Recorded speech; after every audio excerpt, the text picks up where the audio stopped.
Honorable Rector, Commissioner, Eminence, Excellencies, ladies and gentlemen, first of all, thank you. Thank you for this invitation and thank you for this initiative.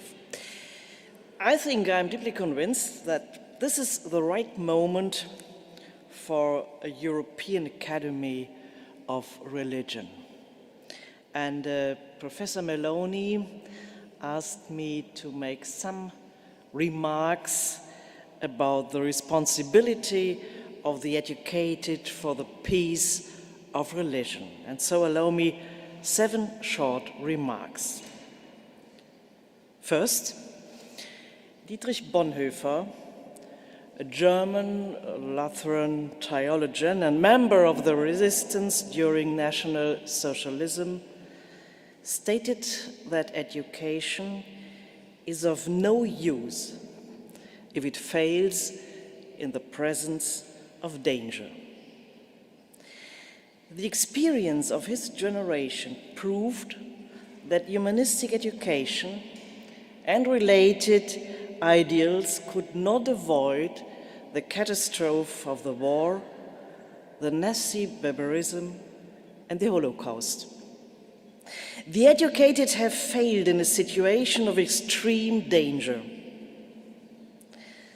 This was also one of the reasons for the crisis with which the concept of education would later be faced.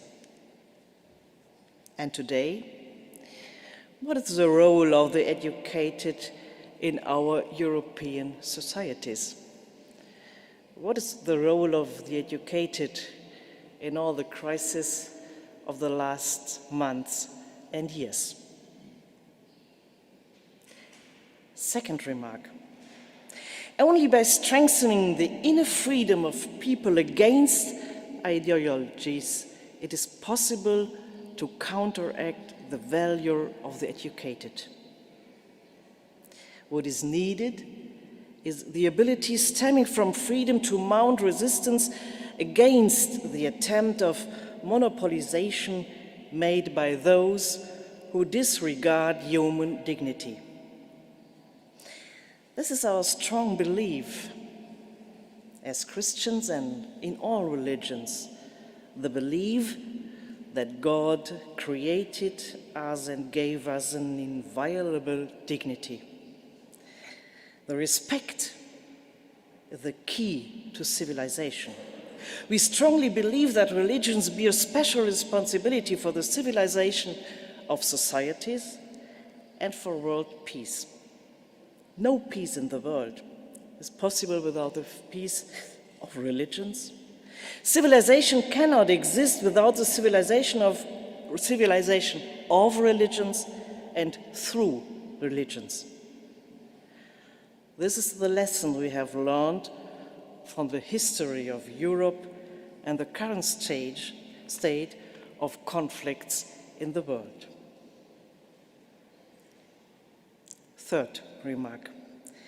What we want to discuss within the context of the European Academy of Religion are the preconditions that are necessary to establish a dialogue of religions, a real dialogue with the opportunity for more understanding and for a better feeling what it means, religion in the 21st century. Religions which serve peace. And surely one of the preconditions is education. Fourth remark. Some years ago, the young girl Malala drew the attention of the international public opinion when she was awarded the Nobel Peace Prize for her struggle in favor of education. Extremist groups, especially the Taliban and Boko Haram, wanted to kill her on that special account. Malala has fought for education at the risk of her life. One child, one teacher, one pen and one book can change the world. These were Malala's words on the day of her 16th birthday when she delivered a speech before the United Nations. And she added, "The extremists were and they are today afraid of books and pens. The power of education frightens them. They are afraid of women. Let us pick our books and pens. They are the most powerful weapons."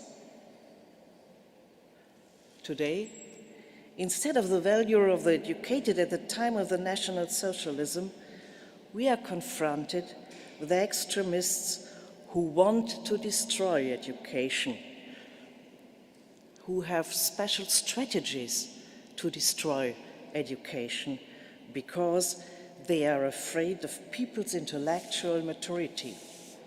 They know that education is linked to enlightenment, which in turn leads people out of immaturity, makes them self-conscious, and gives them freedom, among which there are also freedom of religion.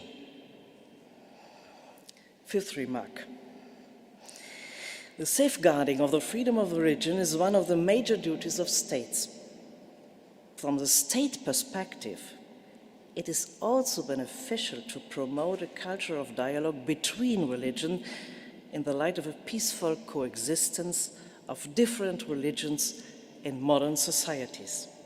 The precondition for this ability to establish a dialogue is that people feel at ease with their own religion and receive a religious education which fosters reflection and avoids the tendency to regard one's own convictions as absolute. Religious education must not be left to those who instrumentalize it for the purpose of cultural discrimination. Religious education is the most, I'm deeply convinced, is the most undervalued cultural good.